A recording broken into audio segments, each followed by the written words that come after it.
হরে Krishna. মায়াপুনিতাই গুর kitchen থেকে সবাইকে স্বাগতম। আপনারা কেমন আছেন? আশা করি ভগবানের কৃপায় সবাই খুব ভালোই আছেন। আজকে একাদশী, শর্তিলা একাদশী, তাই আপনাদের সাথে একাদশী দিনে আমি আর একটা নতুন রেসিপি শেয়ার করব। এখানে আমি রাঙ্গালু নিয়েছি, এই দেখুন রাঙ্গালু। রাঙ্গালু দিয়ে আমি আজকে রাঙ্গালুর হালুয়া বানাবো, একাদশী স্পেশাল। তাই চলুন দেখে নিই কীভাবে বানাতে হয়। এই যে এখানে আমি রাঙ্গালু নিয়েছি, রাঙ্গালুগুলিকে খোসা ছাড়িয়ে ভালো করে কুড়ানি দিয়ে আমি কুড়িয়ে নেব। এই দেখুন রাঙ্গালুকে আমি কুড়িয়ে নিয়েছি। এই যে কুড়িয়ে আমি একটু জল দিয়ে ধুয়ে নিয়েছি, নয়তো বা কালো কালো হয়ে যায় তো ভালো লাগে না, তার জন্য এই যে কুড়িয়ে নিয়েছি। এখন এটাকে আমি হালুয়া বানাবো। এখানে আমি একটা কড়াই বসিয়ে দিয়েছি। কড়াইতে আমি একটু সাদা তেল দিয়ে দিয়েছি 2 চামচের মতো, কারণ আমার কাছে ঘি নেই শুদ্ধ। ঘিটা যদি আপনাদের কাছে থাকে শুদ্ধ একাদশী ঘি, তাহলে আপনারা ঘিটা ব্যবহার করতে পারেন। আমি একটু যেহেতু একাদশী সানফ্লাওয়ার অয়েল দিয়েছি, এই যে তেলটা একটু গরম করে নিচ্ছি। তেলটা গরম হলে আমি এগুলি তেলের মধ্যে আমি এই যে রাঙ্গালুগুলি দিয়ে দিচ্ছি।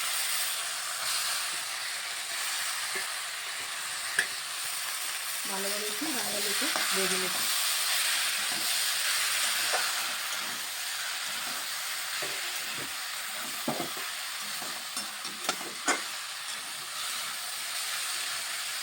এই আলুগুলি হাই ফ্লেমেই ভেজে নিতে হবে, যাতে করে এর মধ্যে জল আছে, জলটা শুকিয়ে যাবে, আলুটা সুন্দর ভাজা ভাজা হবে। আমি এই পিঠাকে ভালোভাবে ভেজে নিচ্ছি।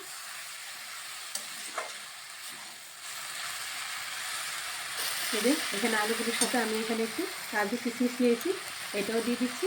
এটাও ভালোভাবে ভেজে নিচ্ছি আলুর সাথে।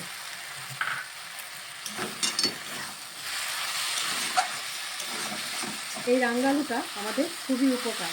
এই যে আমাদের এই আলু, ফুল আলু থেকে রাঙ্গালুটা খুবই ভালো বাচ্চাদের পক্ষে। আমরা যদি এরকমভাবে পায়েস বানিয়ে বা হালুয়া বানিয়ে আলু সিদ্ধ করে অনেক রকম ভ্যারাইটিস করে যদি বাচ্চাদের খাওয়াতে পারি, খুব ভালো। আস্তে আস্তে আলুটাও সিদ্ধ হয়ে গেছে আর ভাজা ভাজা হয়ে এসছে। এখন আমি এখানে একটা তেজপাতা দিয়ে দিচ্ছি, কারণ আমি একাদশী যেহেতু হালুয়াটা বানাচ্ছি, এলাচ এসব দিচ্ছি না, তার জন্য আমি একটা তেজপাতা দিলাম, যাতে করে একটু তেজপাতার ফ্লেভারটা আসে। এখন ভালোভাবে আর একটু কষিয়ে নিচ্ছি। একটু ভাজা ভাজা করে নিলে যতটা ভাজা ভাজা হবে ততটা সুন্দর হালুয়াটা ভালো হবে। এরকম ভালোভাবে ভাজা ভাজা হয়ে গেছে, এই যে লেগে লেগে আসছে। এখন আমি এখানে দুধ নিয়েছি, এখানে দুধ নিয়েছি হাফ বাটির মতো, এটা আমি দিয়ে দিচ্ছি।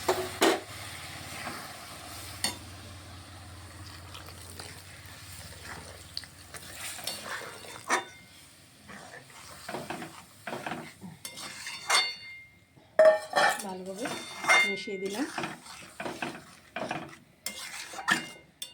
এখন ভালোভাবে ফুটিয়ে নেব। দুধ আর এই আলু ভালোভাবে ফুটলেই খুব সুন্দর হবে। এখন আমি এখানে এই যে চিনি দিচ্ছি না, মিষ্টি দিচ্ছি। আপনারা চাইলে চিনি গুড় ব্যবহার করতে পারেন, আমি মিষ্টি দিয়েই করছি হালুয়াটাকে। ভালোভাবে এই মিষ্টিটা গলে যাবে, এই দুধের সাথে ফুটবে, গলে যাবে। ভালোভাবে মিশিয়ে দিচ্ছি।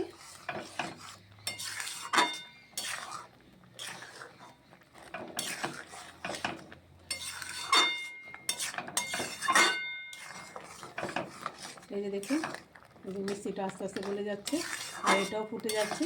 এই দুধটা আর আলুটা একদম শুকিয়ে যাবে। হালুয়াটা আমি একটু মাখা মাখা রাখবো। দেখুন হালুয়াটা একদম ঘন ঘন হয়ে যাচ্ছে। এই যে মিষ্টিও গলে গেছে, আর একটু ছোটো আছে, এটা এই গরমই গলে যাচ্ছে। আমি ভালোভাবে আর একটু ফুটিয়ে নিচ্ছি।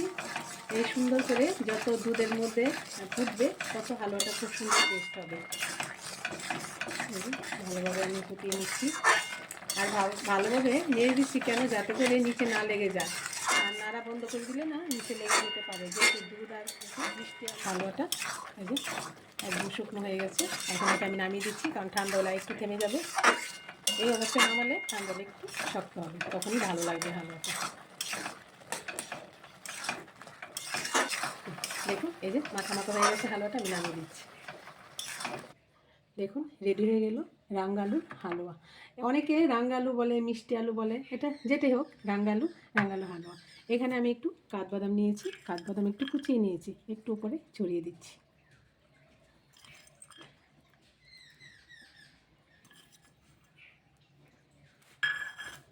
আর ওপরে একটু গুঁড়ো দুধও ছড়িয়ে দিচ্ছি।